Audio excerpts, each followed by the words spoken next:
अल्हम्दुलिल्लाह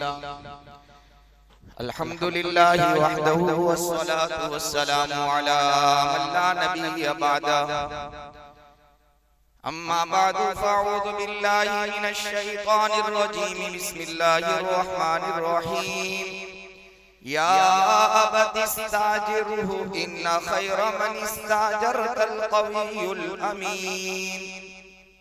वनबी हुरैरा रज़ियल्लाहु ताला अन्हु अनिन नबी सल्लल्लाहु अलैहि वसल्लम क़ाल मा बअसल्लाहु नबिय्यन रअल गनम फ़क़ाल अस्हाबुहु व अंत फ़क़ाल नअम कुन्तु अरअ अला क़रारीत लि अहलि मक्का औ कमा क़ाल रसूलुल्लाह सल्लल्लाहु अलैहि वसल्लम।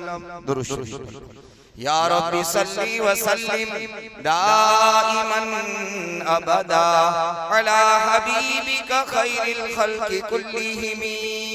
काबिल एहतराम बुजुर्गों, अजीजों, दीनी भाइयों, अल्लाह ताला ने इस दुनिया का निजाम जो चलाया है उसमें इंसानों के दरमियान अल्लाह ने फर्क रखा है।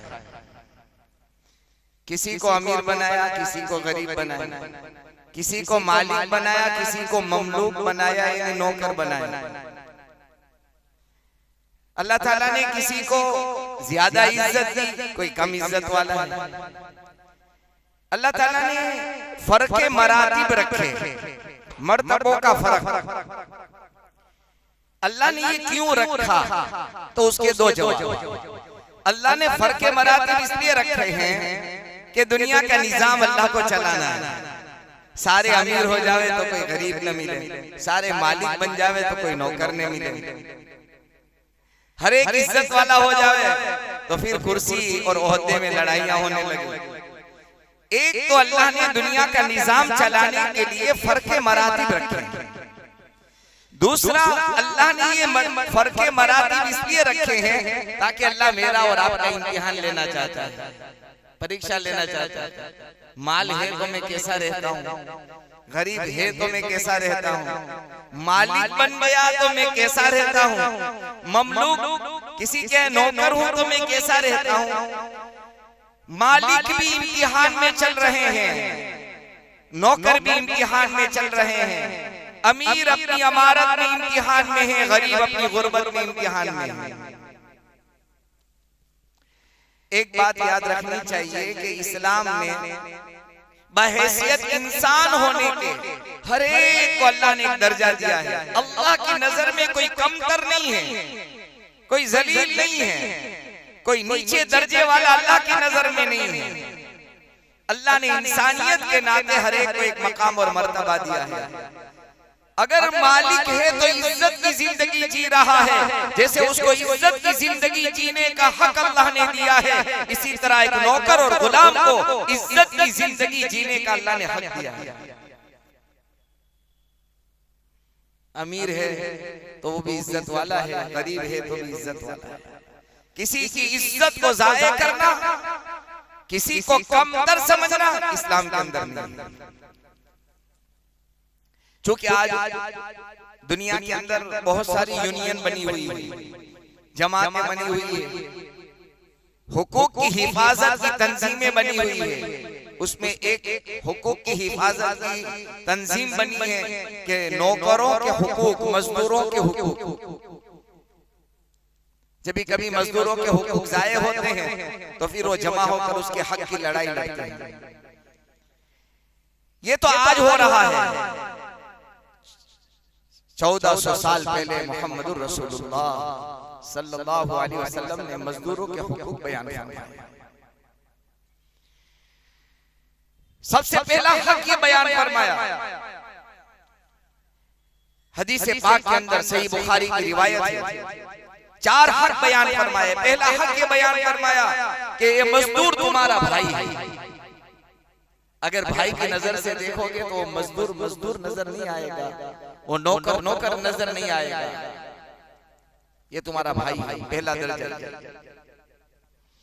दूसरा हक उसको ये दिया, जब भाई कहा तो जैसे अगर हम एक घर के अंदर 2-4 भाई रहते हैं तो सबका खाना बराबर होता है। ऐसा भी कभी आपने देखा कि एक भाई मुर्गी खा रहा और दूसरा दाल खा रहा? कभी नहीं देखा। एक ही घर में रहते हैं, सब दाल खाते हैं तो सारे दाल, सब मुर्गी खाते हैं तो मुर्गी, सब मटन खाते हैं तो मटन। इसलिए अल्लाह के हबीब सल्लल्लाहु अलैहि वसल्लम ने फरमाया ये तुम्हारे भाई हैं। क्या मतलब? ये तुम्हारे भाई हैं, जो खाना तुम खा रहे हो वो खाना उसे खिलाओ, जो तुम पीते हो उसे पिलाओ, जो तुम पहनते हो उसे पहनाओ। बाज़ मर्तबा ऐसा होता है या तो तकब्बुर की वजह से या बड़ाई की वजह से, कभी कोई मालिक अपने मजदूर को अपने पास दिखाने को तैयार नहीं होता, आड़ समझता है बाजू में बैठ जाएगा तो सर इज्जत का मसला है। अल्लाह के हबीब मोहम्मद रसूलुल्लाह सल्लल्लाहु अलैहि वसल्लम जो तुम खाते हो उसे खिलाओ, अपने पास बिठाओ। लेकिन कभी कोई ऐसा मरहला आ गया, कोई ऐसा मौका आ गया, तो आपने फरमाया ऐसा नहीं है कि आपने तो खा लिया पेट भर कर और जो बचा कुचा था आपने उसको दे दिया। ये इस्लाम की तालीम नहीं है। आमतौर पर ऐसा होता है, गुलामों के साथ, नौकरों के साथ, अपने माताहतों के साथ आमतौर पर ये होता है। तो पहला अपना भाई समझो, दूसरा उसको उसकी ताकत के बकदर उसको काम सिपुर्द किया जाए, ताकत के बकदर। अगर वो 10 किलो उठा सकता है, आपने 20 किलो का बोझ उसके सर पर रख दिया, क़यामत के मैदान में अल्लाह को मुझको और आपको जवाब देना पड़ेगा। इस्तिताअत और ताकत के बकदर। लिहाजा दुनिया के अंदर कोई अगर नौकरी कर रहा है, मुलाजमत कर रहा है किसी के यहाँ, अगर वो जॉब पर लगा है तो ये जॉब करना, ये नौकरी करना, ये मुलाजमत करना आर और शर्म की बात नहीं है, बल्कि हलाल रोजी कमाने का बहुत बड़ा जरिया है।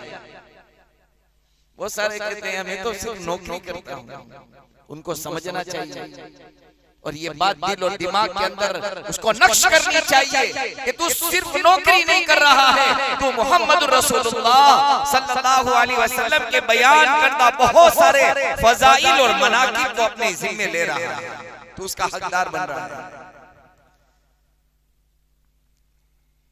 लोग उसको कमतर समझते हैं, हल्का समझते हैं। कभी किसी को बयान करना हो ना, नौकरी करना, उसको ये कहना चाहिए रिज़्क़ हलाल का जो बहुत बड़ा जरिया है, और रिज़्क़ हलाल मेरे आका ने फरमाया अत्ताजिरु सदूकुल अमीन मा'न नबिय्यीन वस्सिद्दीकीन वश्शुहदाई वस्सालिहीन। क़यामत के मैदान में अमानत और दयानत के साथ कमाने वाला, अमानत और दयानत के साथ कमाने वाला, सच्चाई के साथ कमाने वाला, मा'न नबिय्यीन वस्सिद्दीकीन वश्शुहदाई वस्सालिहीन। अल्लाह उसको नबियों के साथ, शहीदों के साथ, नेक लोगों के साथ अल्लाह खड़ा करेगा। फख्र से कहना चाहिए हलाल रोजी के जो रास्ते होते हैं उनमें से एक रास्ता मुलाजमत है, नौकरी है वो मैं कर रहा हूं। तो पहला हक ये है, आपने फरमाया उसको अपना भाई समझो। हदीस से भाई होने का मतलब है, मैंने आपके सामने अर्ज कर दिया, पहला हक तो ये है अपने साथ बिठाएं, हम जो खाना खाते हैं उसे खिलाएं, जो पहनते हैं वो पहनाएं। कभी कोई जरूरत पड़ जाए आगे पीछे की तो ऐसा न हो अच्छा खा लिया बचा कुचा उसे दे दिया। दूसरा हक जितनी इस्तिताअत और ताकत है उसका उतना बोझ उस पर। तीसरा हक फरमाया मजदूर को उसकी मजदूरी पसीने के खुश्क होने से पहले दे दो। हमारे माशरे में इसमें बहुत बड़ा खला पाया जा रहा है, बहुत बड़ी कमजोरी पाई जा रही है, इंतहाई कमजोरी पाई जा रही है। मकान बनाने वाला टिप टॉप मकान बना लेता है, उद्घाटन भी कर लेता है, हजारों को खाना भी खिला देता है। ये मजदूर टिक टिक की नजर जमा कर देखता है कि मेरी मजदूरी कब मुझे मिलेगी। और उज़र क्या बयान किया जाता है पता है? आजकल प्रॉब्लम ये बयान किया जाता है अगर पैसे दे देंगे, अगर पैसे दे देंगे तो कल नजर नहीं आएगा, ये इसका हक है। अगर नजर ना आई इसका हक है, तुझे तेरा काम पूरा करके अगर दे दिया है, तेरी और मेरी जिम्मेदारी बनती है कि तू उसका पैसा दे। आज पता नहीं चलता और पता चलेगा भी नहीं कि माल का नशा ऐसा होता है क्या आदमी ये समझता है कि ये मेरे मातहत है, मैं जो चाहे कहूं, जो चाहे करूं, जिस तरह चाहे मामला करूं। इमामुल अंबिया दातारे मदीना हबीबे खुदा मुहम्मदुर रसूलुल्लाह सल्लल्लाहु अलैहि वसल्लम ने इरशाद फरमाया, क़यामत के मैदान में अल्लाह सुब्हानहु व तआला 3 आदमियों का मुकद्दमा खुद खुला लड़ेंगे। 3 आदमियों की फेवर अल्लाह की जात खुद करेगी। 3 आदमियों की फेवर अल्लाह करेंगे। सबसे पहले फरमाया जिसने अल्लाह से आहद किया, वादा किया। मन्नत मानते हैं ना अल्लाह के नाम की और मन्नत पूरा नहीं करते, अल्लाह के अहद को तोड़ा, या अल्लाह के नाम पर कोई कसम खाई और उसको पूरा नहीं किया। हमारे यहाँ कसम का भी बहुत रिवाज है। अल्लाह की कसम खाकर फिर मुकर जाते हैं। अल्लाह की कसम, किसकी कसम? जमीन और आसमान का पैदा करने वाला, मेरा और आपका, और जब से दुनिया वजूद में आई जब तक रहेगी, हमेशा हमेशा से रहने वाली जात, अल्लाह की जात की कसम उठा रहा है। अल्लाह की कसम, फिर कसम तोड़ अल्लाह उसकी फेवर करेगा। हम अल्लाह को क्या जवाब? दूसरा फरमाया अगर किसी आदमी ने किसी को किडनैप किया, अगवा किया, पहले जमाने में होता था, किडनैप बहुत होते थे, और आज के जमाने में बाहर मुल्कों में बहुत हो रहे हैं, खासकर अफ्रीका के मुल्कों में किडनैप कर लेते हैं, फिर उसको बेच देते हैं या उससे फरोती वसूलते हैं। कहा कि अल्लाह उसका मुकद्दमा लगा।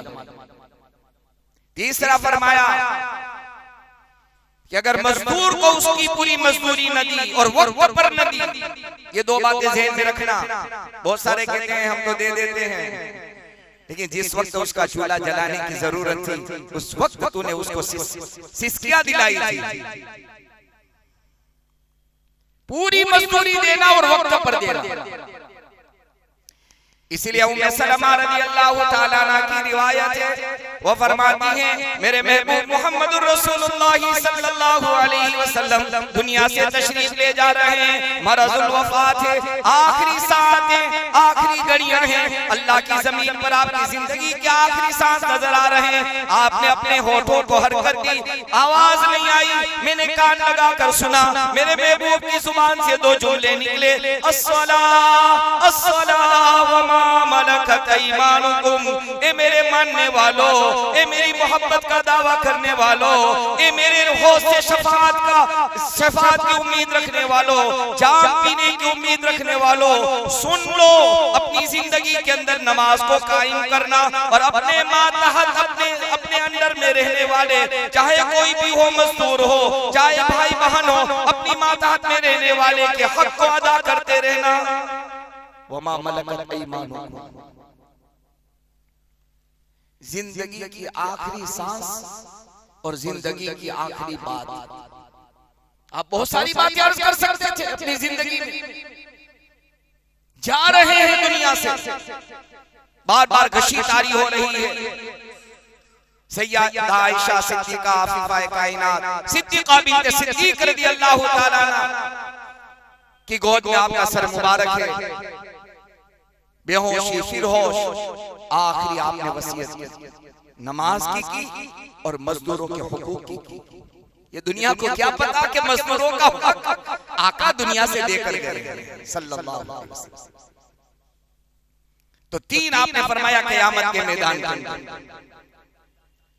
लिहाजा अगर किसी जगह में है और आप मुलाजमत में हैं, जॉब में हैं, ये आड़ नहीं है, ये जिल्लत की चीज नहीं है, रिज़्क़ हलाल के हुसूल का बहुत बड़ा जरिया है।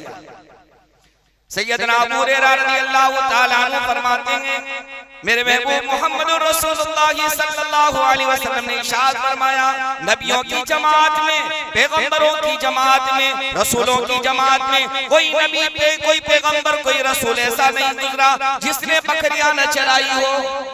जब सहाबा ने ये बात आपकी जुबान मुबारक से सुनी तो फरमाया, वा अंता या नबी अल्लाह, आपने भी बकरियां चराई? कहा मेरे सहाबा, मैंने मक्का वालों की बकरियां चंद पैसों के एवज में मक्का में चराई। नबियों का इमाम, नबियों के सरदार, नबियों के सरताज, शाफ़े महशर, साक़ी कौसर सल्लल्लाहु अलैहि वसल्लम खुद फरमाते हैं, हाँ मैंने मक्का वालों की बकरियां चंद करारीद, एक पैमाना होता है, जैसे हमारे यहाँ सैलरी चलती है ना मार्केट के अंदर 8,000, 9,000, 10,000, चंद पैसों के एवज मैंने मक्का वालों की बकरियां, मैंने भी अल्लाह के नबी फरमाते हैं सल्लल्लाहु अलैहि वसल्लम मैंने चराई। नबियों के हालात बड़े, साहबा की जिंदगियां, अल्लाह के नबी ने यानी अपने हाथ से काम करने को बहुत पसंद किया। एक सहाबी आए थे रज़ी अल्लाह ताला अन्हु, सवाल करने के लिए, जरूरत का सवाल करने के लिए, कहा कि ये ले कुल्हाड़ी ले और जंगल जा लकड़ियां काट और दे। अल्लाह ने बरकतें दी। तो ये मजदूर पेशा जो है, यानी मजदूरी करना, मुलाजमत करना, जॉब करना, ये आर की चीज नहीं है। बाहर अर्ज में कर रहा था, अल्लाह के हबीब सल्लल्लाहु अलैहि वसल्लम ने बड़ी ताकीद फरमाई, बड़ी ताकीद फरमाई। रिवायत में आता है कि जो अपने मजदूरों के साथ, ध्यान से सुनना, जो अपने मजदूरों के साथ नरमी का बर्ताव करेगा और वक्त पर उसकी उजरत अदा कर देगा, बल्कि उसके साथ हुस्न मुआमला, हुस्न अखलाक से पेश आएगा, अल्लाह के नबी मोहम्मद रसूलुल्लाह सल्लल्लाहु अलैहि वसल्लम फरमाते हैं कि अल्लाह उसकी मौत को आसान कर देंगे और अल्लाह अपनी जन्नत में उसका दाखिला मुकम्मल कर देंगे। कुछ न मिले इससे बड़ी फजीलत कोई नहीं हो सकती।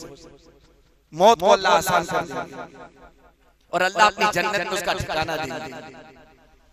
इंसानियत के साथ ये बर्ताव, इंसानियत के साथ।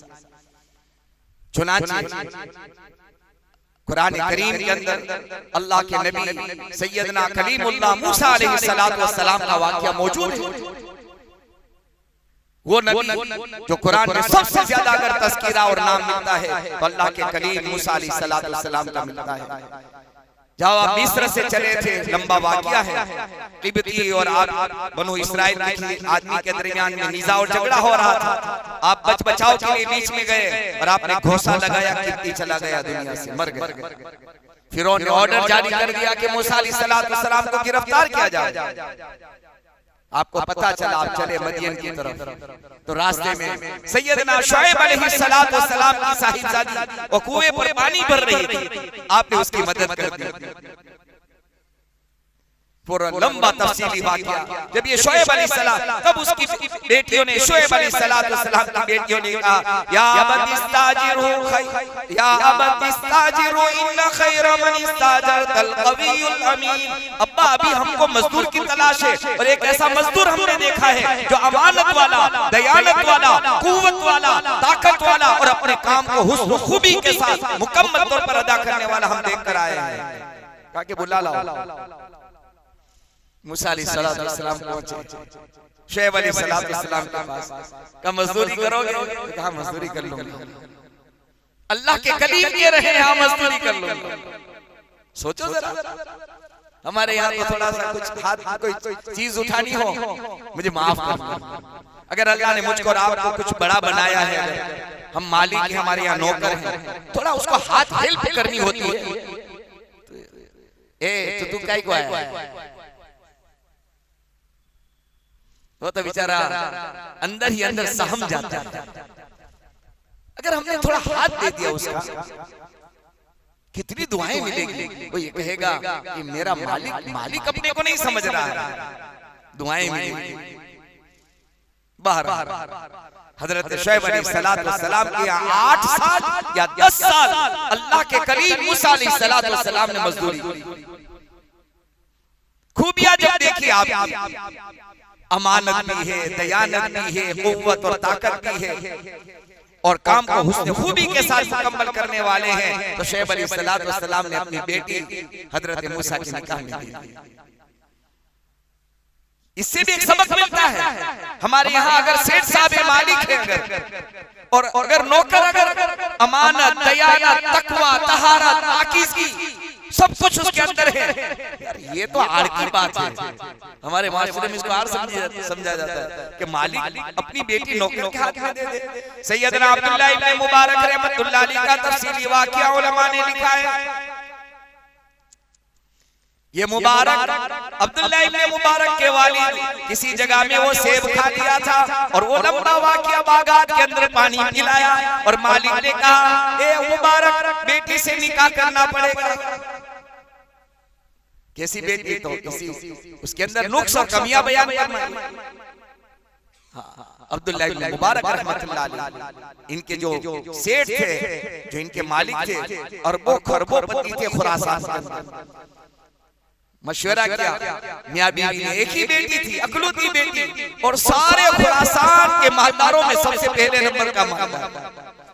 क्या हाथ किसके हाथ में दे? तो मालिक कह रहा है कि मुबारक से ज्यादा अमानत वाला कोई नजर नहीं है, अपनी बेटी के हाथ इसमें दे दो। तो अल्लाह ताला ने अब्दुल्लाह इब्न मुबारक रहमतुल्लाह अलैह जैसे मुहद्दिस अल्लाह ने पैदा फरमाया। बहरहाल मेरे बुजुर्गों, अर्ज करना चाहता हूं, आज मजदूरों के साथ नारवा सुलूक हो गया। मकान बन गया, माशाअल्लाह लिख दिया, माशाअल्लाह, वाह भाई, और वो मजदूर रोजाना चक्कर काट वो तो मैदान क़यामत में अल्लाह जब उसकी फेवर करेंगे, उसके तरफदारी अल्लाह करेंगे, और ये मालिक के मकान देखता रहेगा। कुछ एग्रीमेंट होते हैं दुनिया में, इससे इनकार नहीं है, लेकिन एग्रीमेंट का मतलब ये नहीं है कि हम उसको थोप दें उसके ऊपर। वो नहीं कर सकता, मजबूर है वो बेचारा, वो बार बार कह रहा है मैं मजबूर हूँ, मेरी ताकत में ये काम अब नहीं है, तब भी कहता करना पड़ेगा। नरमी भी कोई इस्लाम के अंदर है नहीं। लेट गो दरगुजर इस्लाम का बहुत बड़ा हिस्सा है। और बाज़े मर्तबा तो ये होता है कि एक महीने मुलाजमत की तो एक महीने का पगार रोक के रखेंगे कि अगले महीने पूरा कर तो अगले महीने का मिलेगा। जरा उलमा से पूछो कि मैं इसके साथ जो सुलूक कर रहा हूँ, कहाँ तक सुलूक मेरा सही है, मेरा मामला कहाँ तक सही है। एक महीना पसीना बहा दिया उसने, और एक महीना अपना चूल्हा कर्ज पर जलाया उसने, और एक महीना किसी से वो कर्ज लेता रहा। होना तो ये चाहिए था कि हम उसको उसकी मजदूरी दे देते। और एक और बहुत बड़ा जुल्म मजदूरों के साथ ये होता है। 10 घंटे की जॉब अगर हमने तय की है, बाहर मुल्कों में जरा उनके रूल्स और रेगुलेशन आप पूछ लेना, 8 घंटे हैं, आप 1 मिनट ज्यादा नहीं कर सकते। अगर शिकायत कर दी मजदूर ने, आपको जवाब देना पड़ेगा हुकूमत, क्या आपने आधा घंटा या उसको सैलरी देनी पड़ेगी। आज का मालिक ये कहता है कि सीजन में काम नहीं आएगा तो कहाँ काम आएगा। तो सीजन का नफा तू ले रहा है, उसे क्या दे रहा है? सीजन का नफा अपनी जेब में तेरा जा रहा है, उसे तू क्या दे रहा है? अगर सीजन में तूने 50,000 कमाए तो 1000 रुपए कम से कम इसका दिल तो खुश कर दे। तो क्या नहीं, 50,000 तो मैं ले लूंगा, सीजन है, सीजन में काम नहीं आएगा तो कब काम आएगा। उसने मेरे और आपके साथ सीजन का एग्रीमेंट नहीं किया, इस बात को याद रखना चाहिए। उसने तो मेरे और आपके साथ 8 घंटे 10 घंटे का एग्रीमेंट किया है कि मैं 10 घंटे का आपके साथ पाबंद। उसमें कभी उसको इमरजेंसी आ गई, घर पे कोई बीमार हो गया और कस्टमर यहाँ खड़े हैं तो तू जा नहीं सकता, वो भले भले। मेरे बुजुर्गों, बहुत नरमी का सुलूक, बहुत नरमी का सुलूक, खासकर अपने मजदूरों के साथ, अपने माताओं के साथ, अपने नौकरों के साथ। देखना ये काम इमारत बनाने वाले बेचारे कैसे कैसे पत्थर उठा उठा कर क्या क्या नीचे से ऊपर पसीना बहाकर, जब शाम में होता है तो फिर वो कॉन्ट्रैक्टर कहता है कल आ जाना, आज की मजदूरी कल दो। ऐसा क्यों भाई? तो क्या आज अभी शाम को दे दी तो कल नजर नहीं आई। अल्लाह अल्लाह मुझको और आपको सही समझ नसीब फरमाए। मजदूरों का हक अल्लाह जिंदगी के अंदर अदा करने, पूरा देने की अल्लाह में इस्तिताअत, ताकत और उसकी तौफीक नसीब फरमाए।